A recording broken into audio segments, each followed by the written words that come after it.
Payat-payat niya. Ming! Ayun na, kain na doon. Sobrang payat niya. Oh. Ayan, testing natin kung tataba pa siya. Lakas na siyang kumain guys. So, sobrang payat niya guys. So, yan na, tandaan niya yung tawa niya. Patatabayin natin yan. Alagaan sa pagkain niya.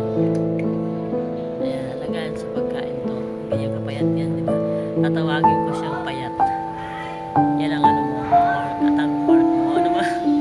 Oh, ito si ano, tumaba na. Ano ka? Ito yung pilay dati.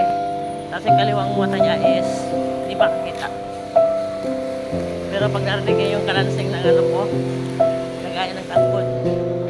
O, di ba? Natataranta siya. O, doon tayo.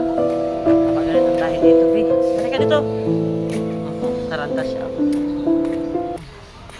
Dito ko sa guys pinapakain kasi ito yung teritoryo niya. Ayaw ko kasi mawala na naman ang mga alaga. Kain na ha.